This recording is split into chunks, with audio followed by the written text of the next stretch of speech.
Hey guys, how you doing? It's Brad in the studio with MJ.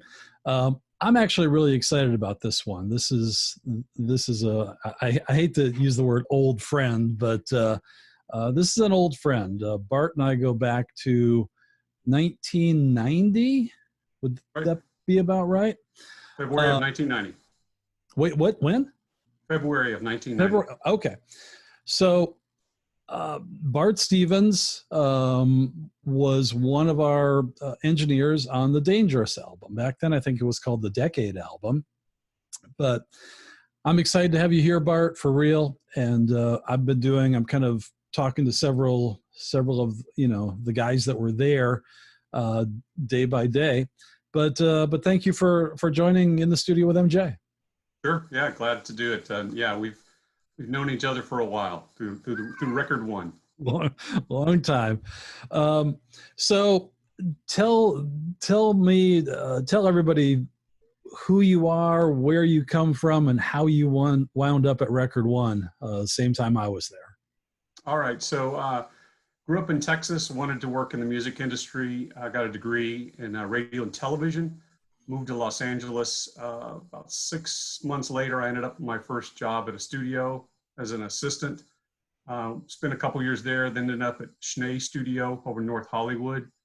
After being there for a couple years, one of my technicians there had moved on to Ocean Way, and he encouraged me to do the same.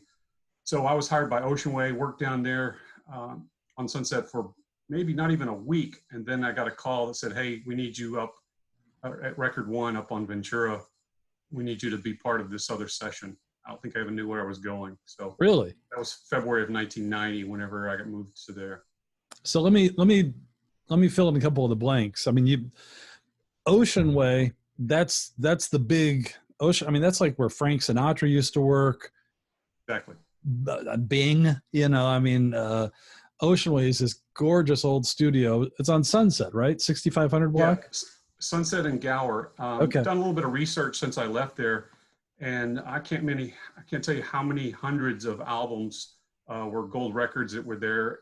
Uh, as far as studios go, I have read that it is the most awarded studio in the record history as far as the production of quality that came through there as far as albums and such. Yep. I mean, I only worked in Ocean Way. Honest, I probably only did about 5 or 6 sessions down there. I mean, we might go down there to do a big string date, but Alan Sides actually threw me on a couple sessions down there, and I didn't know the rooms. I was really uncomfortable. Well, in the original Ocean Way building, there's two rooms, A and B, and A was an old API console. They took that out and they morphed two huge, I believe they were Neves in there, and Jack Puig moved in and spent about 10 or 11 years on a lockout with all these groups that kept coming through there. So he did some REM stuff there when I was in there. I worked on Jellyfish there with him. The studio itself was a large room that they had made into this, like, I'll call it a bachelor's pad. It was just a party scene. I think I've The seen back pictures of room, it. Studio B, was a custom console that Alan Sides had helped be part of and design. Unique small room. In fact, my last session at Ocean Way was an Abraham Laborio session back in the B. Wow. So right down Sunset at the old United Western building, there was studios 1, 2, and 3. Right. And those were historic rooms. One was the big Yep. room. It had the Neve, the 8108 that we used to call a cash register. It looked like a McDonald's cash register. It was an early computer. Studio 2, I think Pet Sounds, Beach Boys, all sorts of stuff was done there. I spent quite a bit of time in that room, overdubs and stuff with Satriani. Got to work on some great stuff there. Right. 3 was at the end of the hall. That was a small room, but Was did that have a little one, tracking right? room. They the period that I was there, Jagger was doing a solo record with Rick Rubin and those guys. So there was a lot of activity happening in all 5 of those rooms. I mean, it was primo. And then, of course, Record One over on Ventura, Valgaray had built that. Right. And there were the rooms there that you and I kind of controlled there for a while. We were Right. staff. So Record One, was almost like, I mean, it's still part of Ocean Way, kind of. It was kind of like a first cousin, but it was way more of almost like had a residential feel. I Uh, called it a country club. yeah, it had a big living room in the middle, fireplace, kitchen beyond that, full shower and one bathroom, two studios, and it was like the perfect place for Michael just to Yeah, put in, shut the door. there was a game room area in the back. He had his office in the back, in the gated area. I mean, you drive by and you didn't know what it was. Right. No one knew what it was.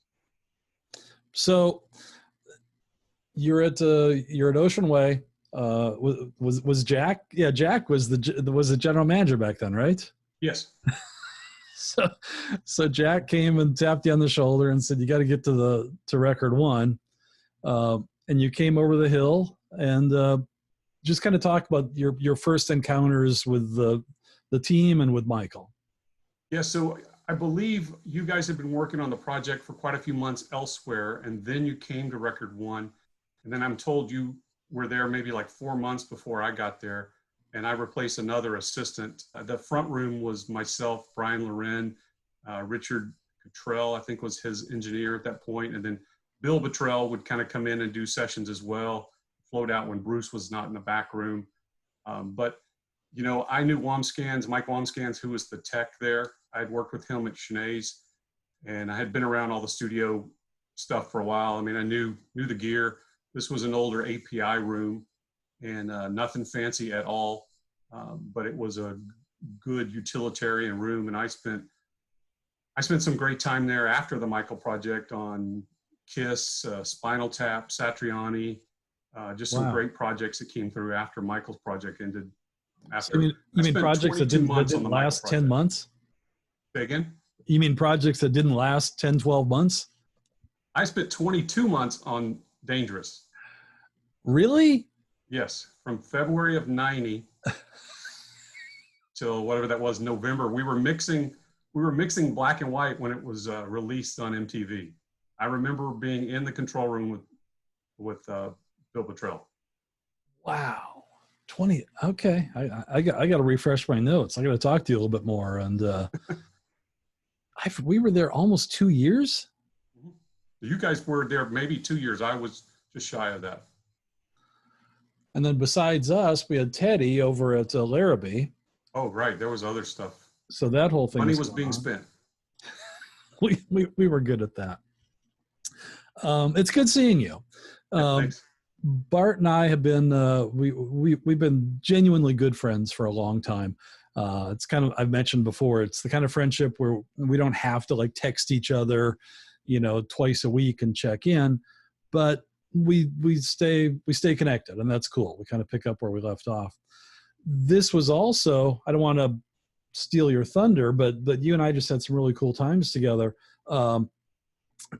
I also had my little company going on by then, and we were doing side projects for Michael and different people. So kind of around that same time we were running up to Neverland, or was that a little bit later? It was a little bit later. I mean, I hadn't been working there but a few months when we first went up there. First place I went to with was Quincy's. We did some stuff over there, and then we started doing stuff at Michael's. He had only bought it, you know, 12 to 18 months prior, and so that's when we started going up there regularly, and spent quite a few days up there for sure. I don't want things to get out of order, but I might do it anyway. We're going to get to your song in a minute, but yeah. You and Michael had a really cool friendship, for real. And I don't know if you'd planned on talking about any of this, but I'm going to kind of give you a nudge anyway. Talk a little bit about your surgery and kind of the subset. Well, talk about your friendship, and then I want to circle back to the song. Is that okay? Sure. Yeah. So I came in on the project. I mean, I've worked on some other high profile projects, but you don't get much more high profile than Michael and Lockout. You know, there was a code of honor to be a part of a project like this. So to come in, I'm already trusted when I entered the building, which is a great feeling. But then I still have to prove myself to everyone in the building. I still remember the first day that I met Michael. It was in the room. It was kind of dark. I was at the back by the tape machines. He came in through the front door. And when he came up the steps by the console, I got up, went straight over, 6'3", 215 pounds, hair down to my shoulders, and shook his hand and told him who I was. And he, as we developed our friendship, he told me later, he goes, that first day I met you, I can't mimic his voice, but he said, that first day that I met you, I was scared to death that you were going to hurt me when you came towards me. So we always bantered back about that through the years, but I just didn't know a lot about Michael. So I came in unbiased, didn't know his music, didn't know a whole lot about the family history. And I treated him like an artist, but I treated him like he was just another guy. And it was an automatic connection. He appreciated that. The level of respect went up greatly. We had private conversations. We joked back and forth. Everybody knows he was a practical joker. Behind me on the wall, there's some handwritten notes that he used to write me, making fun of people. I saved a lot of stuff through the years. I'm not a pack rat, I'm a curator is how I look at it. And so, it was really fun. And for me, it was great because there was no inhibition when I was around him. He would be whatever, whether that we were doing stuff at the ranch with family stuff or going out in public with him or just in the studio, just constantly making jokes, doing stuff. And it was fun. And, because of that, there was a huge trust within the group as well for me to be the kind of spokesperson to go get him when he was sleeping, or you go deliver this news to him. He likes you the best or whatever. So it was always just a joke, but it was fun. I mean, I spent a little over 5 years around him, not near as long as you did. But they were special times, whether it was in the studio or being at the ranch as a guest or being at the ranch working. One quick story at the ranch, I'll tell you. We had I say the ranch, so Brad and I put sound systems throughout a large portion of the facility. In the amusement park area, one day I was up, we had these speakers that supposedly looked like rocks, but they were speakers. And we had installed those low voltage stuff, details you probably don't care about, but I was up there repairing a speaker one day. So I was there as a worker. I'm on my knees digging in a little quad box. It's kind of muddy usually because the sprinklers are always going. I'm working, changing a transformer probably, or a driver and a speaker or something. Michael comes up on a golf cart with a mom and a couple kids. And usually when he had guests, he would wave and acknowledge, but usually wouldn't stop. Right. He was entertaining. This particular day, he pulled up beside me and started talking while he was in the golf cart, just small talk. Michael's not good at small talk. Okay, you agree with that, Brad? Yes, I love this. Okay. Yeah. So I knew something was up, but I didn't know what was up. So he's asking me some silly questions about how I'm doing and what this and this, that, and the other. And all of a sudden, he jumps out of the golf cart, screaming, hands in the air. He had 2 or 3 water balloons in his lap, and they burst. And he was about to bust me with the balloons, but they busted in his lap. So he gets out, pants are wet, looks like he soiled himself. It was great. The family was laughing at him. That wasn't just another day at Neverland. So That's awesome. All right, we're going to get back to probably a couple more personal stories, but I don't want to run out of time before we actually get to your song. I do want to just kind of reinforce a couple things, because sometimes people talk about Michael and then people listen and it's like, oh yeah, really, I don't really think that happened or whatever. It's absolutely true. The cool thing about Bart, and I say this because we're friends, is that you didn't fit into the R&B lifestyle. I mean, I didn't, but you really didn't. You're a Texan driving up in a Chevy pickup. I had a 1955 Chevy is what I was driving. 1955 Chevy pickup, long hair, looked like you just left a country western bar, and it was awesome because you weren't like trying to fit in. You were you, and I had so much respect for that. I'm being dead serious. So you've told me that you don't. I don't consider myself a huge Michael Jackson fan, which I know irritates people sometimes when I say that, but I didn't grow up with his music. And I know you didn't either. But he was, That's the deal. I mean, he was a genius. He was an incredible individual. But seeing him musically, and that's part of what I'm going to talk about in a moment, is seeing that genius in work, you know, in work, the process of him doing that, unbelievable. But yeah, I mean, he was just another guy. I mean, I, I worked with a lot of different people, but he was a special guy for sure. And the world, you know, being in public with him was very awkward, having to Sure. become the bodyguard, if you will. So, That's awesome. All right. Tell us. I'm already privy to it just a little bit, but I really want to hear your story. Um, tell us what happened on that day. sure. So on February the 11th, 1991, Michael had the sessions. He had the studio blocked out, which means 12 hours. We basically he paid for the studio for the full day. I went back and looked at some of my notes, and Norma had sent out a message that our start time was noon because some people couldn't get there at 11. That was too early for them. So we started at noon. Right, the crack of noon. Yeah. So that particular day, we started the day I started the particular day with Bill Bottrell and Michael and a young guy named LL Cool J. He had been brought in. You know, rap was working its way into mainstream at this point. Michael wanted some on his record, and there was the corny one of LTB, Long Tall Bill, that ended up on the one song. But anyway, LL Cool J came in to do a rap for a song called Truth About Youth, which didn't make it to the record. And he was in his early 20s at this point. He shows up. He's just a kid. They give him Right. his instructions, and then he heads over to McDonald's, which is next door, to get some fuel. He comes back, and he's a nervous wreck. I mean, he's got jeans on. He's got this crumbled up paper in his pocket and pencils in his pocket. And he's sitting on the curb, scratching out whatever his rap's going to be. He was so nervous that day. I mean, LL Cool J stands for Ladies Love Cool James, right? Right.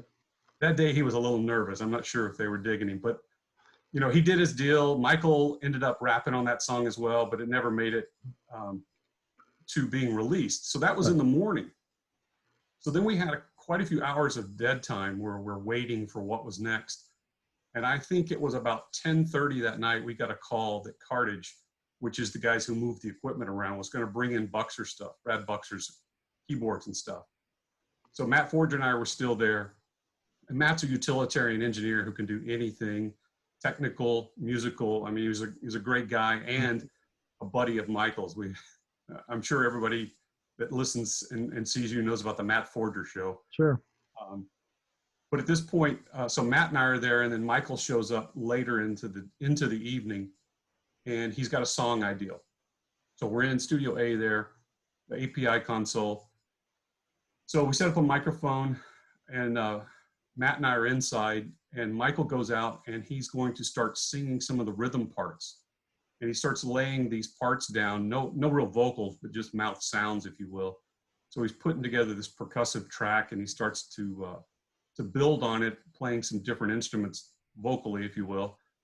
And then we go back and he does some background vocals, and remember exactly how all the words went, but we ended up calling the song "Save Me."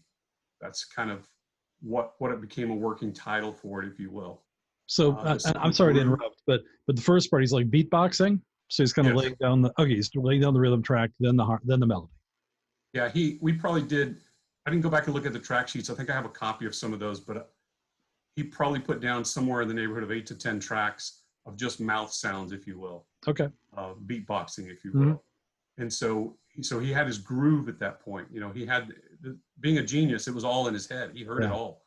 We were just trying to help him get it to tape. So he did that. Then he started doing the background vocal portion of it. And at this point, he already had some of the main lyrics written as well, and he put some of those down. But it was one of those deals where Matt and I are just kind of, you know, big-eyed, and if you know Buxer, he was bigger-eyed. It was an amazing moment because I don't think Buxer was there when we first started doing it. I think he got there later. But it was one of those deals where we're watching this musical genius work. He had an idea, and he took that dream and made it a reality. So for us to be there and see that, and then the song started to grow. overdubs started happening to it, and then the full lyrics, and then Swedin gets a hold of it, because he's got to do his magic to it. Well, but let me stop you. I'm sorry, but go back, and I mean, when the beatboxing turned into percussion, I kind of know about that a little bit, but weren't they like whacking sticks and everything? At that point, I don't remember him doing anything other than his usual claps and snaps and stuff. Okay, I thought they sampled the percussion, like hitting the leg of the piano or something. I don't remember that. I remember us doing a keyboard deal and Buxer playing. And I'm glad you brought that up, because there was one percussion sound that we put in there that night as kind of as a reference. Mm-hmm. And it ended up making it to the album. I was so proud that Swedin couldn't beat that sound. Michael kept going back to that sound. So it was part of that percussive track that was there. But I don't remember all the details of what all we put down that night. But I just remember being a really, really special night to watch him do that. Right. Because of course, when he would come in, if the volume went to 10, we listened to 12. Right. He just loved loud music. Mm-hmm. So it was a special deal. Then this, as the song grew, it became known as "Will You Be There," which is the Free Willy soundtrack deal, which is a huge success for him. It was a quite successful song worldwide. Even people across the world love that song today still. I've met with enough fans. They're certainly not my fans, to be clear, but MJ fans, and that song is really, I guess I'll use the word iconic. It's a really powerful song that Sure. that they kind of cling to. Yeah, So, go ahead. With the choir portion of it, the background stuff, it's one of those make you feel good anthem-y kind of songs. It's a moving song. That's probably the best way for me to describe it. Yeah. So were you there? Did he do the vocals with you guys? I don't think he did the finals on in that room. I think Bruce had taken over that song at that point. Right, but he did some of the scratch vocals. He did. Oh yeah, absolutely, yes. So just for fun, I mean, I want to hear your words. Describe a vocal session with Michael. Well, there's always joking going on, that's for sure. But Bart, it's a heavy, serious song. How can there be joking? I know that, but I let me just tell you this. One time he blew his headphones out. Bart, these headphones don't sound right. So I go out and I'm replacing the headphones. And he says to me, he goes, "Hey, did you have breakfast today?" Yeah. We start this dialogue. He starts asking me about food, about cooking, about does my wife cook for me, does this. So I'm standing there having a discussion with him about Cornish hens and stuffing while the guys are inside waiting for us to do vocals. So listening to everything. Oh yes, and listening. And by the way, recording it. I have all that. Of course. And so it was just a really funny dialogue. So that's the kind of stuff that happened. Whether he constantly was sketching, drawing characters and doing stuff. And sometimes I would draw stuff and leave it on the music stand for him. If he was in the middle of something and he was writing lyrics, I would go add lyrics to him. I would just do stuff like that. I would tape items. I'll just use the word items to his microphone. So when he would go out to sing, he would be surprised at what was at the microphone. So we were constantly doing stuff like that. But to do a session like that with him, he's one thing, he was a professional, so he knew how he wanted to do it. So certain headphones, certain levels, certain things in the playback for the cue, which he would be listening through the headphones while he's singing along. And the beauty of he and Matt working together at that point, I was staff engineer, second engineer. So I was the utilitarian, the go do this, sit down here, record this, go do this, go move the mic. And Matt kind of fell in the role of producer that night, although Michael was the producer. And so I did some of the engineering on some of that. And so there was a lot happening that night, but he's just such a professional and, multi-track recording. He was so used to having many, many tracks of vocals, doing all the different things, his tricks, his licks, all the things that he would do as the song progressed, for sure. Right. But I mean, and I don't like mixing my conversations one to another. But one thing the Boddicker and I were talking about, um, I don't know if you're, I don't know if you're going to be, if they're going to hear you first or Boddicker, it doesn't really matter. But we're talking about how now people have just endless tracks and they just they lose perspective.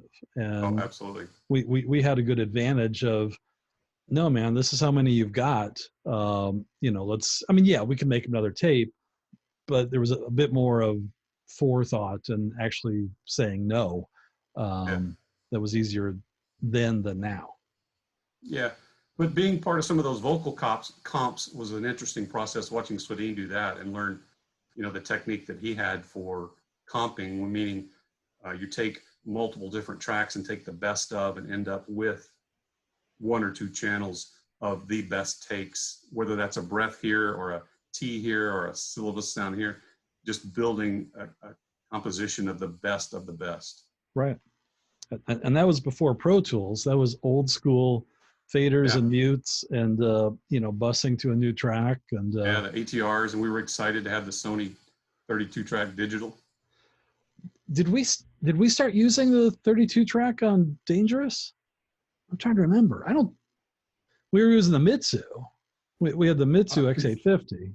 In fact, on the LL Cool J and my notes for that day, I read them before we met today. After we did all that, Bill Bottrell comped everything down, and we did stuff to the digital tape at that point. Okay. Yeah, I think on that one, I think we're using nobody cares about these 20 seconds, but yeah, I think we were using the Mitsubishi through the Dangerous album. I think we started with the Sony. It doesn't matter in the least. So in a minute, I'm going to ask you a question kind of to wrap it all up, but any other personal anecdotes or anything, or, I mean, do you want to talk about your surgery?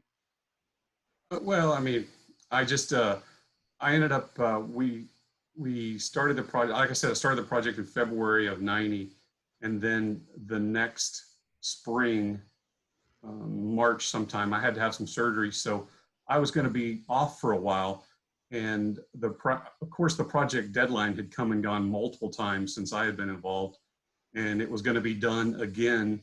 And Michael somehow put together a little party before I left, and it was kind of a going away party because supposedly the project was going to be done before I came back.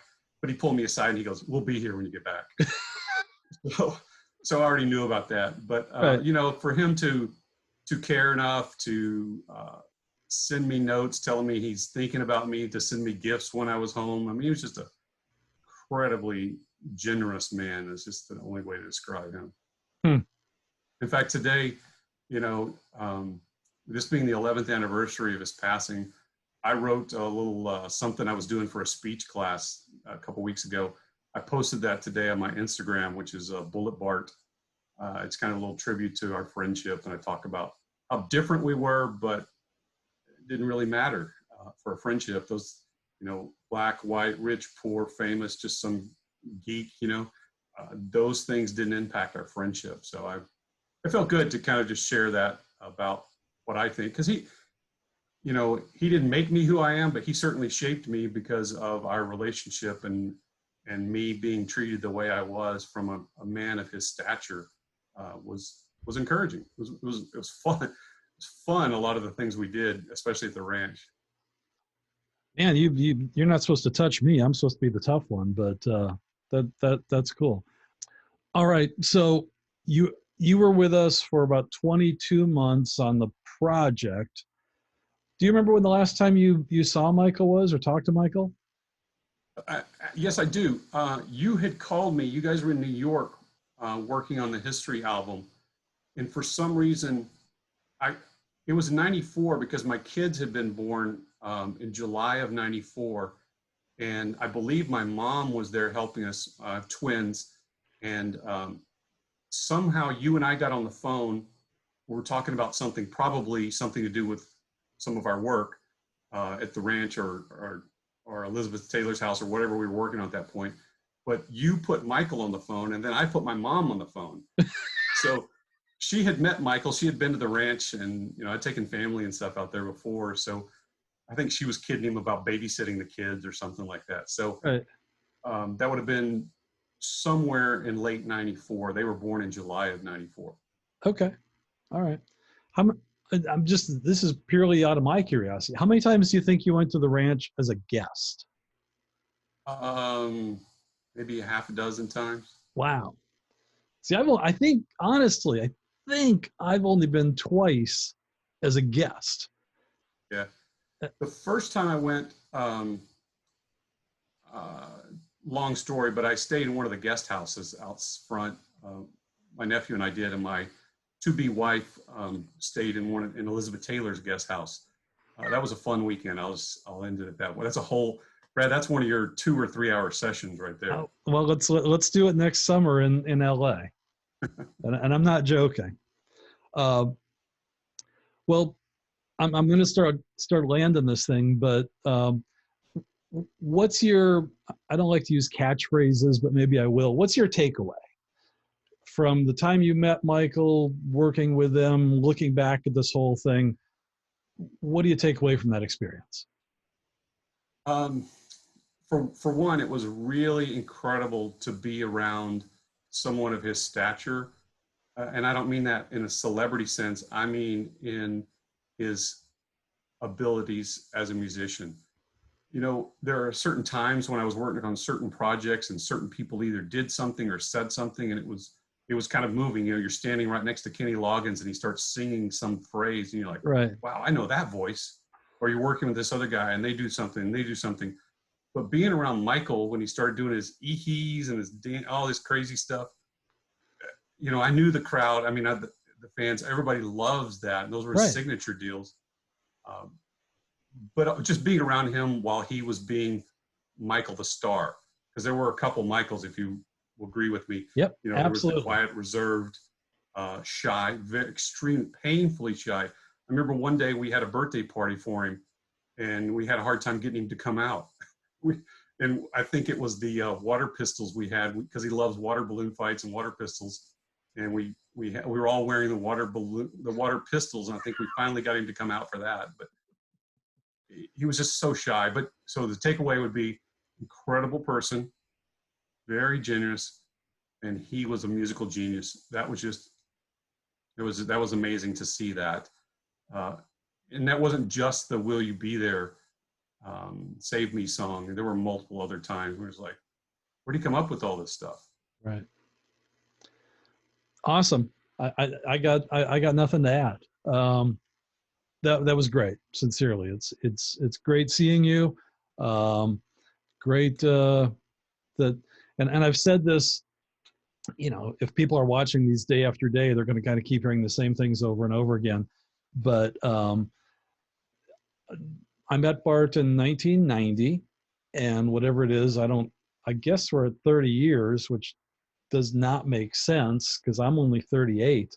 But we're still friends, and all of this, Michael loved to be around good people, and it's kind of a recurring theme that you're going to see if you keep watching this series, and people that knew him, especially during this era. It was a good group of people that got along well, and we're still friends all these years later. So, all right, my friend, thank you.